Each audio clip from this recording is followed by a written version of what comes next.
Hi, I'm Jeff Vogan with Premier Retirement Planning and Wealth Management. It's Tuesday, so here's the tip of the day. I have clients, many of our wealthy clients are well-to-do, and they want to do something about the high cost of education that is costing their children and grandchildren. Well, many of you have probably heard of a 529 college savings plan. And the cool thing about a college savings plan, the 529 plan, is they're based on every state has a plan. You can use any plan you want to, but if you use the one from your own state, you actually get a tax deduction on a state basis for the contributions. Now, you don't get a federal contribution deduction. However, you get tax-free growth on that 529 plan. So if you start early and you invest for a child's or grandchild's future college education, you may get some great growth on a tax-deferred basis and not have to worry about it. The cool thing is, then you can take that money out and pay it for that kid's college education. The bad thing, however, is if the child doesn't go to college, well, then you just have basically an account that became tax deferred, but when you pull the money out, is no longer tax deferred, and you need to spend it if you have to spend it on other things. So there is a very high potential that it may become ineffective. What if the child gets a scholarship? What if they don't really need the money? What if they don't go to a qualified educational institution, et cetera, et cetera? Let me tell you about two of the better ideas, the ones that we like better.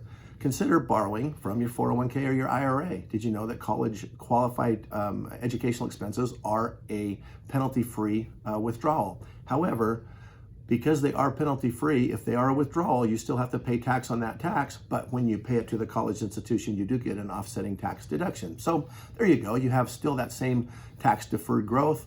You might even get a tax deduction on what you put into it, and you can pull the money out for those qualified educational expenses.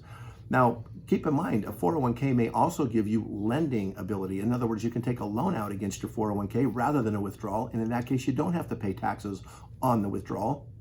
You got to deduct the taxes on the contribution. You don't have to pay taxes on the withdrawal. And when you pay that money towards a qualified educational institution, you get one of these 1099-Ts, which is a tuition deduction, which makes that deductible against your personal tax returns. Okay, so we've upgraded the 521, right? Just by using your 401k or your qualified plans.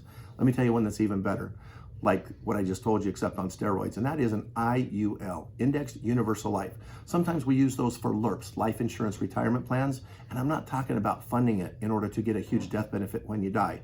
Now keep in mind, if you fund an Indexed Universal Life plan, which is called permanent life insurance, what you put in there is not tax deductible, but it does grow tax-free. If something happens to you and you die early, guess what? Your kids or grandkids still get to go to college on you because you make multiples of what you put in as a death benefit, and that comes out tax-free. And they can use that towards their education or whatever other expense you want to leave for your loved ones.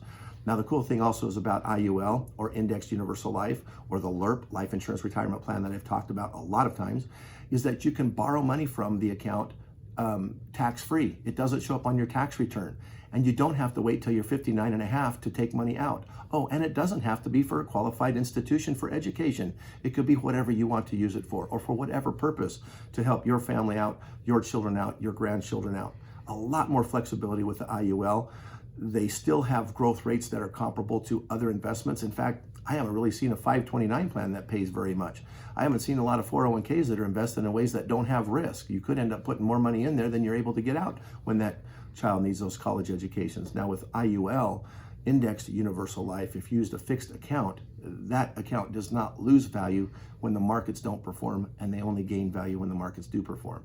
So again, there's a lot of upside. I said a lot of stuff right now about the three type of ways to fund a college education for a child or a grandchild.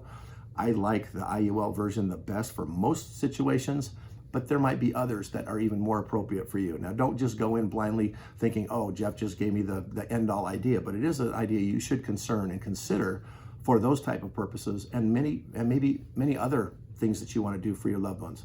So give us a call if you have any questions about college funding, savings plans that are a little bit more friendly than the 529 that everybody's heard of. There's always other options out there. We'd love to hear from you, and we'd love to help you out. See you next week.